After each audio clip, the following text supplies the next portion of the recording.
अस्सलामु अलैकुम रहमतुल्लाह। मोहतरम नाज़रीन, आज की हदीस रमज़ान मुबारक की एक अहम फजीलत के सिलसिले में है। हज़रत सहल बिन साद रज़ी अल्लाह तआला अन्हु हदीस के रावी हैं। वो कहते हैं कि अल्लाह के रसूल सल्लल्लाहु अलैहि वसल्लम ने इरशाद फरमाया, ला यज़ालुन्नासु बिखैरिन मा अज्जलुल फित्रा। अल्लाह के रसूल सल्लल्लाहु अलैहि वसल्लम ने फरमाया कि लोग हमेशा भलाई में रहेंगे जब तक वो इफ्तार में जल्दी करते रहेंगे। इस हदीस को इमाम बुखारी और इमाम मुस्लिम ने रवायत किया है। अल्लाह के रसूल सल्लल्लाहु अलैहि वसल्लम ने फरमाया कि जब तक उस वक्त तक लोग भलाई में रहेंगे जब तक वो इफ्तार में जल्दी करते रहेंगे। ये हदीस रमज़ान और उसके रोज़े के आदाब के बारे में एक अहम तालीम देती है। यानी नबी अकरम सल्लल्लाहु अलैहि वसल्लम ने इफ्तार को जल्दी करने की तरगीब दी है। इस हदीस से मालूम हुआ कि जैसे ही सूरज गुरूब हो जाए हमें फ़ौरन इफ्तार कर लेना चाहिए। इस्लाम में ये पसंद नहीं कि लोग बिला वजह ताख़ीर से इफ्तार करें। नबी अकरम सल्लल्लाहु अलैहि वसल्लम का तरीका यह था कि आप सल्लल्लाहु अलैहि वसल्लम सूरज गुरूब होते ही आप इफ्तार फरमाते और अपने सहाबा कराम को भी ये तालीम देते थे।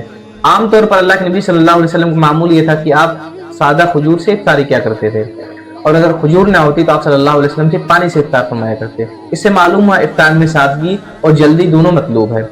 नबी अकरम सल्लल्लाहु अलैहि वसल्लम ने इस हदीस में दूसरी अहम जो बात फरमाई वो ये है कि उम्मत के खैर रहने की अलामत यह है, यानी जब तक लोग इफ्तार में जल्दी करते रहेंगे, वो ताख़ीर नहीं करेंगे, तब तक वो खैर में रहेंगे, बरकत में रहेंगे।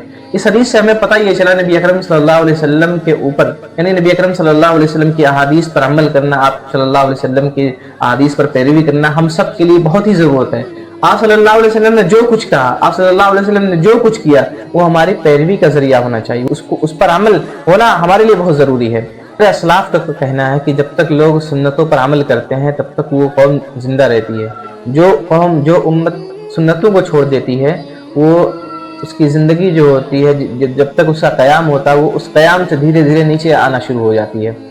उलमा कहते हैं कि इफ्तार जल्दी करने की एक हिकमत ये है कि हमें यहूद व नसारा की मुखालफत करनी है। यानी यहूद व नसारा जो होते थे वो इफ्तार में बहुत ताख़ीर किया करते थे। वो कहते थे कहीं सूरज छुपा ना हो, वो कहते थे कहीं सूरज छुपा ना हो और हमारा रोज़ा कहीं कबूल ना हो जाए। तो ये हमारे दीन के अंदर नहीं शामिल। अल्लाह के रसूल सल्लल्लाहु अलैहि वसल्लम की सुन्नत के ज़रिए हमें जो मिला वो ये है कि हमें इफ्तार में जल्दी करना है। आप सल्लल्लाहु अलैहि वसल्लम के बताए हुए तरीके पर अमल करना है। बाद साहब का मज़ाहिब के अंदर लोग तारे ज़ाहिर होने तक इफ्तार नहीं करते थे, यानी तारे ज़ाहिर हो गए, चांद निकल आया, उसके बाद में लोग इफ्तार करते थे। ये बिल्कुल दीन के खिलाफ है, हमें इस पर अमल नहीं करना चाहिए। इस हदीस के अंदर तीसरा जो अहम नुक्ता है वो ये है कि इस्लाम आसान दीन है। इस्लाम के अंदर कोई मुश्किल नहीं है, इस्लाम आसान दीन है। यानी इस्लाम इतना बेहतरीन दीन है कि ये चाहता ही नहीं कि आपके लिए कोई मुश्किल पैदा हो। इस्लाम ये नहीं चाहता कि आप देर तक रुके रहें, बल्कि सूरज गुरूब हुआ इफ्तार कर लें। इसमें बिल्कुल कोई ताख़ीर ना करें।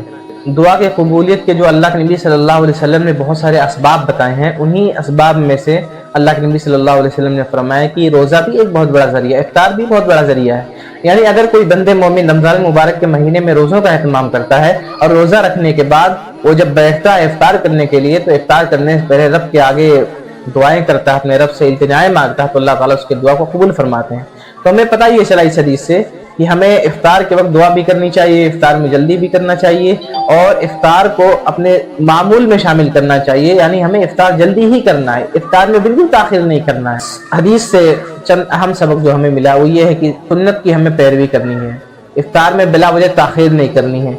इस्लाम आसान और एतदाल का दीन है। इफ्तार के वक्त हमें दुआओं का एहतमाम करना चाहिए और सादा तरीके से इफ्तार करना चाहिए। मोहतरम सामीन, इफ्तार में जल्दी करना एक छोटा सा अमल है, लेकिन दरअसल ये सुन्नत की पैरवी है, दीन से मोहब्बत है, अल्लाह के इताअत की अलामत है। और यही छोटी छोटी सुन्नतें इंशाअल्लाह हमारे लिए एक बहुत बड़ा अज्र का ज़रिया बनेंगी। अल्लाह ताला से दुआ कि अल्लाह ताला हमें सुन्नतों पर अमल करने की तौफीक अता फरमाए। इंशाअल्लाह हमारी मुलाकात एक नए एपिसोड में होगी। तब तक आप हमें इजाज़त दें। अस्सलामु अलैकुम व रहमतुल्लाहि व बरकातुहू।